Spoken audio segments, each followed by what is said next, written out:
today we're here for a bit of a different video, and this one is going to be how to qualify for F1 Esports. Now you might be wondering, what do I mean by that? It's very simple. Right now on the F1 game there is an event in place, and I've done a video on this a couple of days ago, my attempt and my try to qualify for F1 Esports. If you haven't seen it, I'll leave a link up in the top right.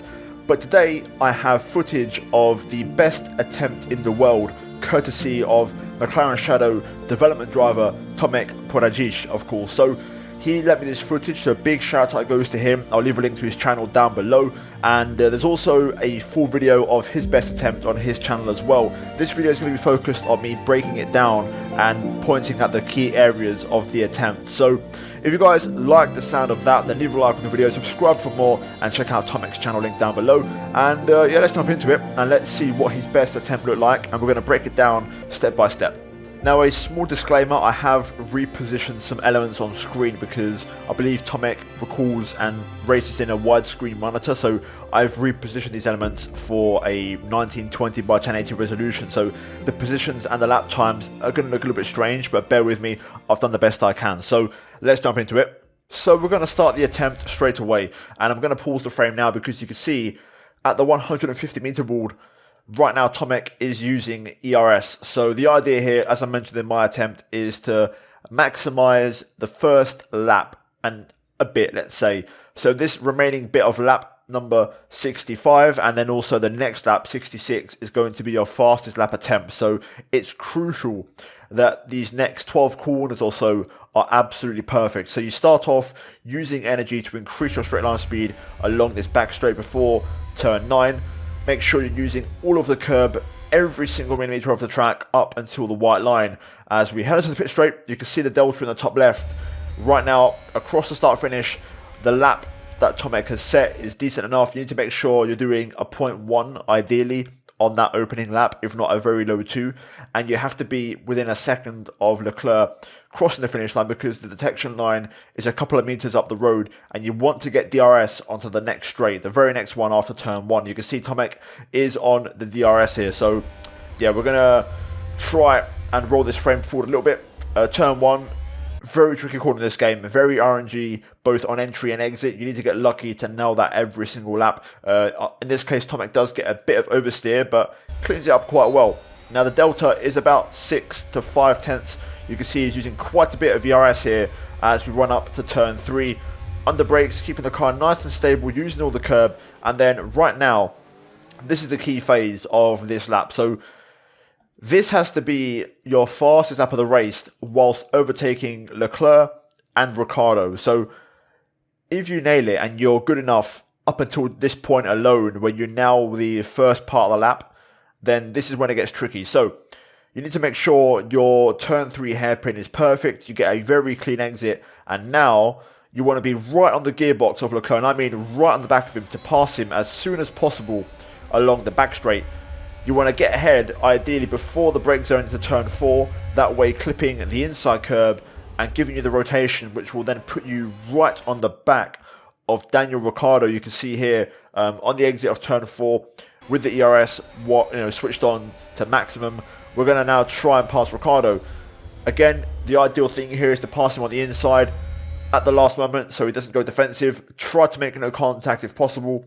And then once you've done that, you're in the clear. So that's the kind of challenging part of the lap. And now arrives the second challenge, which is to maximize the second half of the lap. So the remaining bit of sector 2 and all of sector 3, you have to commit. The lap time has to be strong. My best lap is a 1 minute 4.4. Tomek on this lap will be doing a 1 minute 4.0, which is 4 tenths faster. And that makes a big difference with your final score. So let's run it forward. Sector 2, purple, 44.5. And now at this point, what you have to do is make sure you're within a second of Sergio Perez. So I'll pause the frame in a couple of seconds now. So I'd say somewhere between turn 9 and turn 10, mainly back at turn 9, but you want to be within a second because the detection point is here, and you want to have DRS for the pit straight. So Tomek does a good job of that, and he's going to have that available to him, which is going to really help even more improve the lap time. You can see 1 minute 4.034, and now that's going to put him right on the back of Perez heading onto the straight on the run up to turn 3. You can see he's using no ERS because you used all of it on the first lap, so you don't really have a lot to work with. Now he's going to go for the move on the brakes here. Right at the last second, you may notice he turned his ERS on right at the last minute. The idea here is to pass Perez at the last second so that he doesn't go defensive. If you commit too early, the AI will move across, cover off the inside, and then you've got to pass him on the outside or take a very short line on the inside, which could cost you a lot of time. So you have to time this right, similar to the Ricciardo overtake. The later you commit and make the move, the better, because the AI won't defend. So Tomek does a nice job here of passing Perez cleanly and effectively without compromising his lap, and also getting DRS himself on this straight, which is really important and is great timing. So pretty much at this point, the OSD is quite small, but what Tomek is going to do is use up the remaining bit of battery that he has and essentially try to maximize this second lap. Ideally, you want to get as close as possible to your personal best fastest lap on the second one, and then after that it becomes a different kind of challenge and a different kind of race. You can see here Tomek is right on the limit of the white lines in most corners and leaving nothing on the table. As you run across the line, it's a 1 minute 4.4, so 4 tenths slower on that lap as we pause the frame, but a very good lap nonetheless. You know, this 1 minute 4.4 is my personal best on the previous lap, so it just goes to show the pace difference, how much better this is. So right now Tomek has done a pretty much near perfect first 2 laps, getting the first bit of the lap when you start the challenge spot on, getting DRS at all the crucial times, and making the overtakes as cleanly and as least time wasteful as possible. So at this stage, you've got 4 full laps to complete, and all 4 of these are going to be with very minimal batteries, so you have to be perfect with your cornering on entry and exit. So let's run the frame now. Hopefully no more major stoppages unless Tomek makes some mistakes. So yeah, at this stage we're going to use Hamilton as a reference here in terms of the gap. So 7.4, the closest I got on lap 71 was about 7.2, so Tomek is already just 3 tenths off that, and there's still 4 more laps to go. So this will give you a good reference as to what to aim for and how close you want to be to Hamilton for a good score, basically, because it's a good guide as to what your final race time and challenge time is going to be. So yeah, right now you see Tomek trying to maximize all the battery use, keep it as clean as possible, and just try to carry as much momentum as possible into every single corner. Of course, the tyres are going to drop off on a lap by lap basis, so again, the last lap will be the hardest.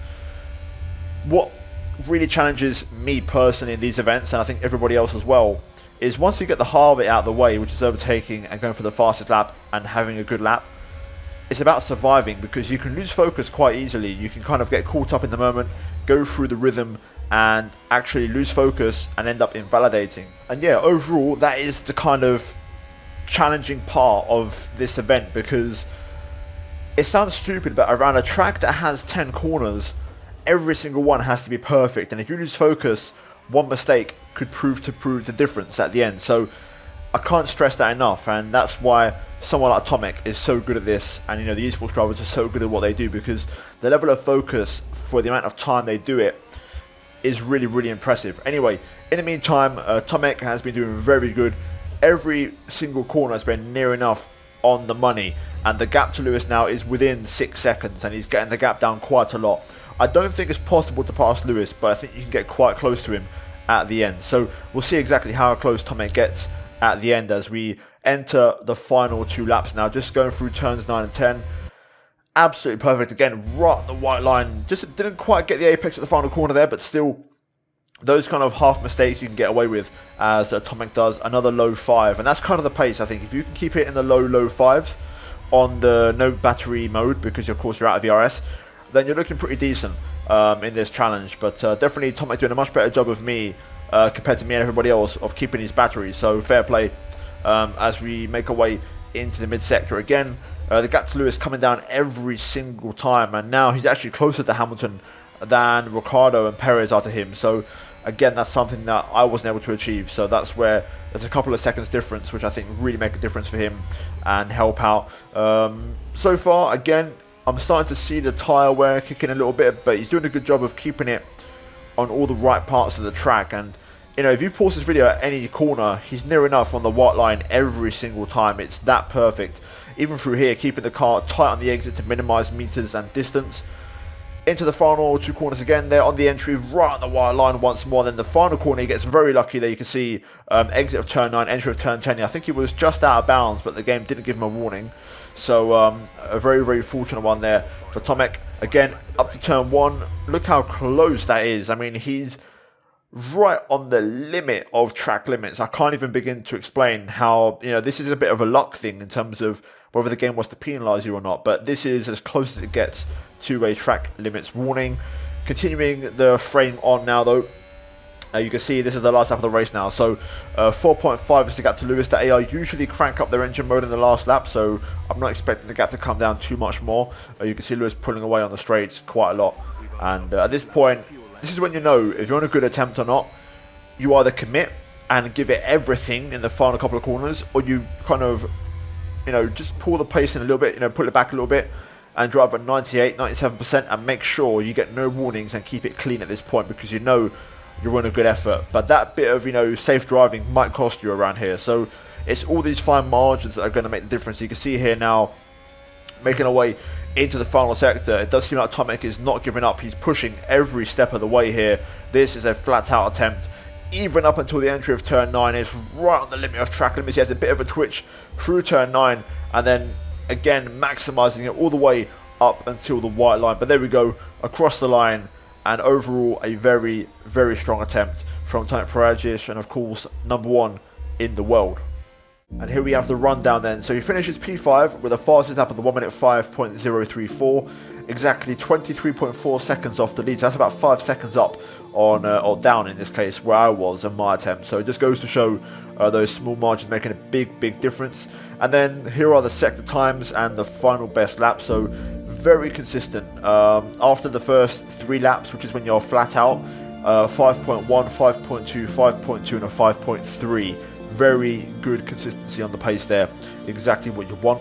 And after that, in terms of the score, 303,758, which is about 6,000 points more than I got. So again, small margins make for big gains, and that's what Tomek done here. So you can see the bonuses: flashback bonus, difficulty bonus, assist bonus, clean laps bonus, best lap bonus, and then the total time score. So many factors, and Tomek doing a beautiful job of that.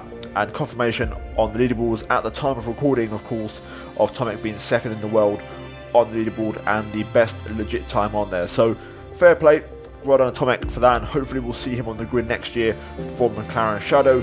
If you guys enjoyed the video and the breakdown, leave a like, subscribe for more, give me in the comments down below your scores and how you got on in this event. I'm curious to see what you guys have done, and as always, once again, a big shout out to Tomek for providing the footage. Finally, check out the 2 videos on screen if you haven't seen them, including my attempts at this event. And yeah, I'll see you guys in the next one. Until then, take care, and it's goodbye from me.